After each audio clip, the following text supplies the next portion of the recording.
Бул Чүй проспектиси. Улуттук Илимдер академиясынын маңдайында планеталык атом модели композициясы жайгашкан. Бул композиция эмнеге дал ушул жерде, жолдун ортосунда жайгашкандыгын билесизби? Илимдер академиясы ушул жерде жайгашкандыктан курулуштар бири-бири менен айкалышып турсун. Курулуштардын гармониялуу комплекси деген пикирде болушуңуз мүмкүн. Курулуш ансамблинин кийинки тарыхы чындап эле ушундай. Бирок баштапкы тарыхы таптакыр башкача. Бул жерде чиркөө болгон.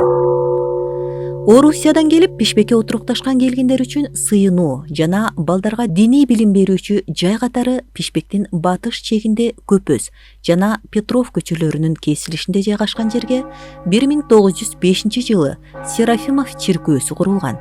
Имараттын узундугу 30,5 метр, туурасы 22,4 метр, бийиктиги 20 метр эле. Бул имарат Бишкекке Совет бийлиги орногонго чейин чиркөө катары кызмат кылды. 1922-жылдары чиркөөнү туюнткан чатырлар, айкашкан жыгачтар, коңгуроолор бузулуп, 1929-жылы кино, концерт, спектакль коюлуучу маданий жайга айланган. Андан соң Крупская атындагы балдар бакчасынын карамагына берилген.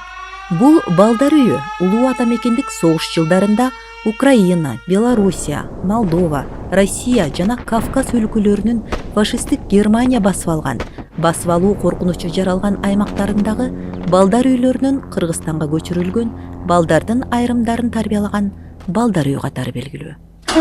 1912-жылы Бишкектин жолдорунда алгачкы автомобиль жүрө баштады. 1925-жылы автопарк пайда болду. Таш төшөлгөн көчөлөргө 1930-жылдары шагыл төгүлүп, асфальт төшөлдү. 1939-жылы автомобилдердин саны 7000-ге жетти. 1946-жылы 29 июлда троллейбус паркынын курулушу башталып, Фрунзенин көчөлөрүнө троллейбустук линиялар тартылган. 1951-жылы 13 январда алгачкы троллейбустар каттамга чыккан. Экинчи каттамдагы троллейбус темир жол вокзалынан чыгып, Сталин азыркы Чүй проспектиси менен батышты көздөй жүрүп, дал ушул чиркөөнү айланып кайра артка кетчү.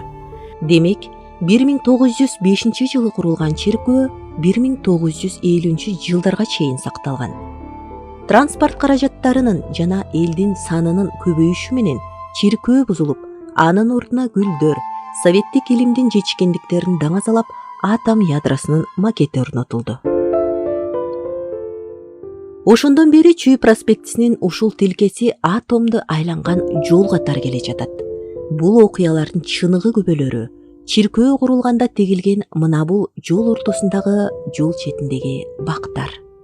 Чиркөө, маданият үйү, балдар үйү. Жаратканга жалынган, ата-энесинен алыста калган балдардын күлкүсү менен түн катып кусалыктан көз жашын көлдөткөн балдардын күбүр шыбырына дал ушул кара бактар күбө.